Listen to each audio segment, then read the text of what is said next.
모두의 말씀드린 대로 우리 사회는 준비되어 있는가, 남북화의 시대를 맞이할 준비가 돼 있는가의 관점에서 보면 우리 사회 내에 북한하고 역사적인 문제와 관련한 인권 문제 이런 것들 한번 짚어보지 않을 수 없는 중요한 문제라고 생각합니다.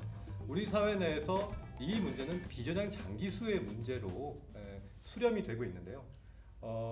우리 연합에서도 얼마 전에 비전향 장기수 박종린 씨의 인터뷰를 상세하게 이렇게 다뤘습니다. 이 문제와 별개로 또 최근에 그러한 비전향 장기수 중에 한 분인 김동수 선생, 이분은 1967년 난파 간첩으로 왔다가 체포된 뒤에 국내에서 21년간 복역을 했습니다.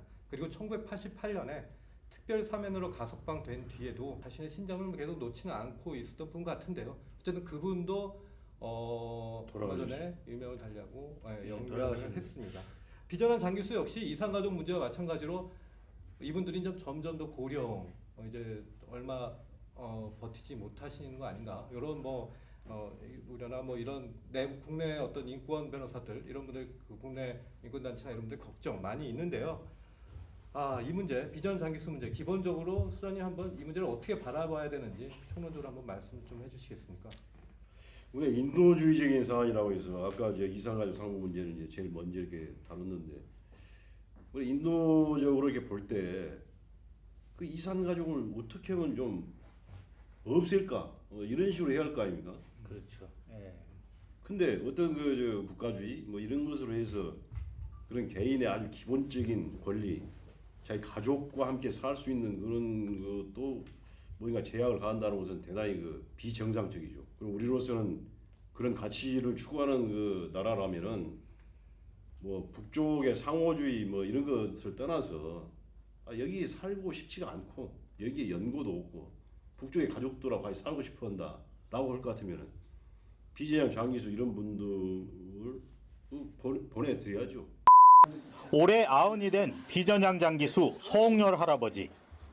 그는 1961년 공작원으로 난파됐습니다. 그리고 꼬박 57년이 흘렀고 그중 절반이 넘는 세월을 옥중에서 보냈습니다. 온갖 고문과 옥고를 치르면서 몸은 만신창이가 됐지만 평양 집에 남겨두고 온 아내와 두 아들에 대한 기억만은 여전히 선명합니다. 구순 노인의 마지막 소원은 단 하나입니다. 북으로 가는 거야. 가족들하고 같이. 가족들 품에서 죽는 거.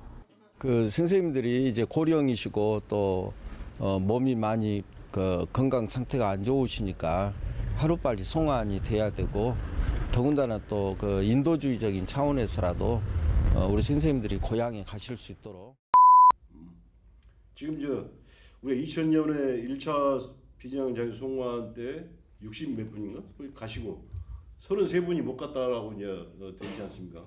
그 중에서 또 아까 우리 김동수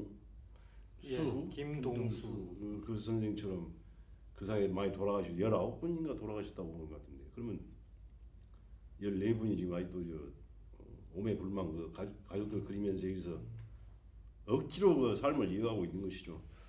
우선 좀 빨리 보내드렸으면 좋겠어요. 그리고 이 박종린 선생 같은 경우는 연합 뉴스 인터뷰에도 소개됐는데 보니까 교회 다닌 그 문제가 이분 그때 영향을 미쳐가지고 그 이북으로 송환되는데 그 명단에서 빠졌다 이런 얘기가 있더라고요. 그게 무슨 얘기?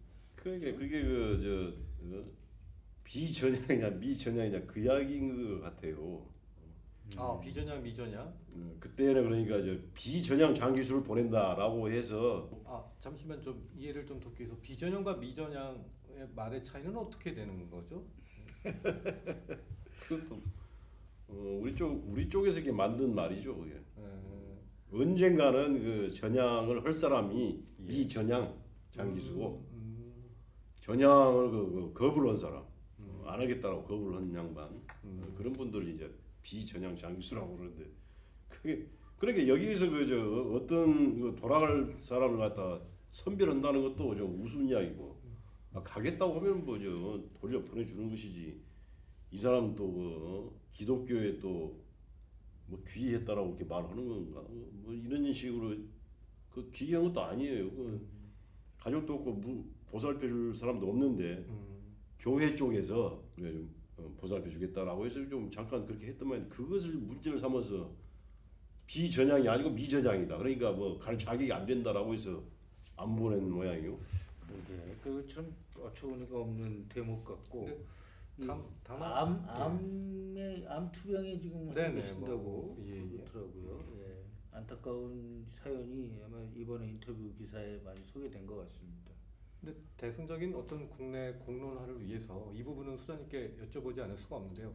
국내에서는 이른바 비전향 장기수들을 바라보는 어떤 시각에는 상반되는 견해들이 존재하고 있는 건 분명한 사실인 것 같습니다.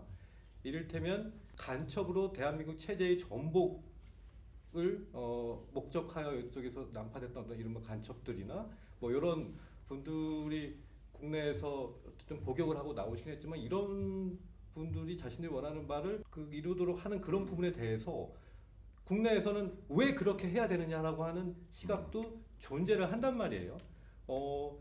거기에 대해서도 뭐 답이 없는 건 아니에요. 뭐 생각해 보면 여러 가지 답이 있을 수가 있는데 그 중에 제가 좀 생각하는 것은 네.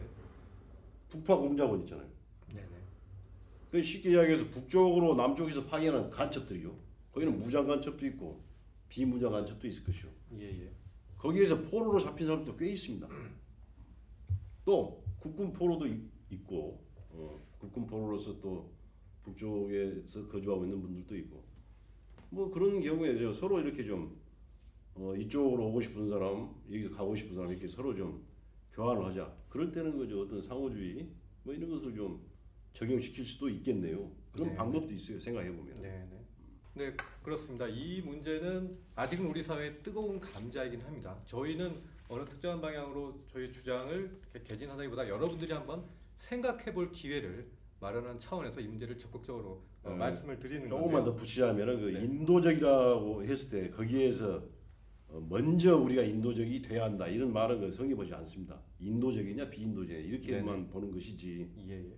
우리가 먼저 인도적이니까 너도 인도적으로 해라 이런 말은 그저 부적절하다 이런 말이죠. 한마디만 저도 덧붙이고 싶은데 그 자유민주주의 체제의 힘은 제가 생각할 때는 개인의 인권을 존중하고 보호하는 데에서 나온다고 봅니다.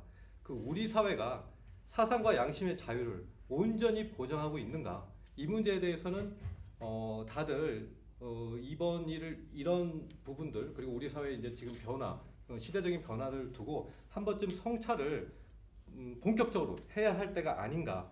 어떤 우리 내부에도 시대착오적인 제도가 잔존하고 있다면 그런 부분들은 우리 스스로 이제 정비를 해야 하는 그런 시점이 아닌가. 한 번쯤은 성찰해 볼 때가 되지 않았나. 너무 늦으면 안 되겠죠. 그런 생각은 저도 개인적으로 갖고 있습니다. 옳은 말을 잘하네. 제가 좀 제대로 선배께 배웠습니다. 오늘 다이아몬드가 빛이 납니다.